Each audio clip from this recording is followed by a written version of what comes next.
राजनीति भी बड़ी अजीब चीज है। कुछ पार्टियां सालों तक संघर्ष करती हैं, रैलियां करती हैं, धरना देती हैं, तब जाकर एक सांसद मिलता है। और कुछ पार्टियां ऐसी होती हैं जिनका नाम सुनकर जनता पूछती है, भाई ये है कौन सी पार्टी?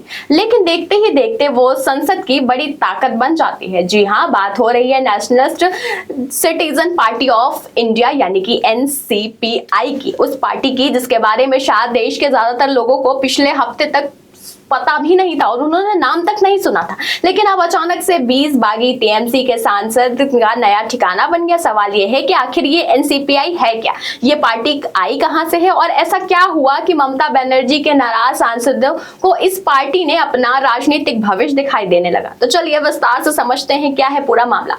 नमस्कार, आप देख रहे हैं जन एक्सप्रेस, मैं हूं आपके साथ अनुश्री तिवारी।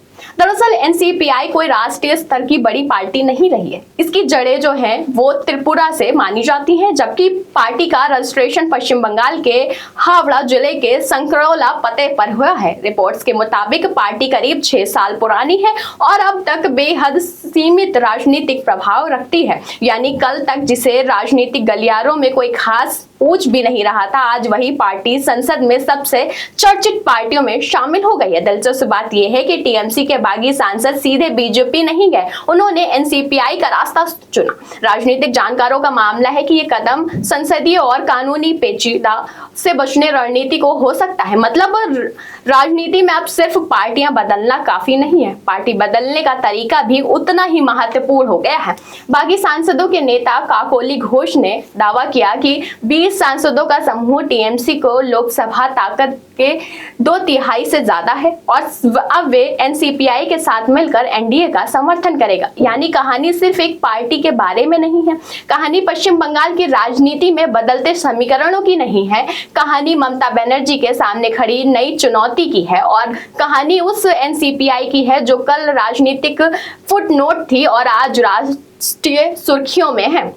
देखना यह होगा कि नया राजनीतिक प्रयोग लंबी दौड़ का घोड़ा साबित होता है या फिर भारतीय जनता पार्टी की इतिहास में दिलचस्प अध्याय बनकर रह जाएगा। आपको बता दें कि NCPI और भारतीय जनता पार्टी यानी कि बीजेपी के नेतृत्व वाले NDA के साथ मिलकर काम करेगी। ये पार्टी NDA सरकार को अपना समर्थन देगी। TMC के सांसदों में से विलय का अब सबसे पार्टी का राज और काफी मजबूती मिलेगी। इतना ही नहीं, इस नई सियासी पार्टी के गठबंधन का मुख्य राजनीतिक केंद्र पश्चिम बंगाल के अलावा त्रिपुरा और असम जैसे राज्यों से होगा। नेशनल सिटीजन पार्टी त्रिपुरा से में विधानसभा चुनाव लड़ सकती है। ये एक मान्यता प्राप्त क्षेत्रीय राजनीतिक पार्टी है। इस राजनीतिक पार्टी का खासियत ये है कि ये नॉर्थ ईस्ट के सभी राज्यों में भी बंगाली बोलने वाले नागरिकों को प्रतिबंधित करती है। अब बात करते हैं TMC के बागी सांसदों की।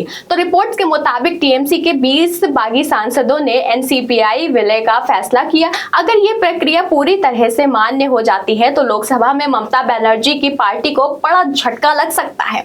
राजनीतिक जानकारों का मामला है कि सीधे किसी दूसरी बड़ी पार्टी को जानने के बजाय NCPI जैसे छोटे राजनीतिक मंच को चुनना एक रणनीति का फैसला हो सकता है, क्योंकि दल बदल कानून के तहत सांसदों को अपनी सदस्यता बचाने के लिए नई कानूनी शर्तों का सामना करना पड़ता है। यानी राजनीति में अब सिर्फ पार्टी बदलना ही महत्वपूर्ण नहीं है, बल्कि किस रास्ते से पार्टी बदली जा रही है ये उससे भी ज्यादा महत्वपूर्ण होता है।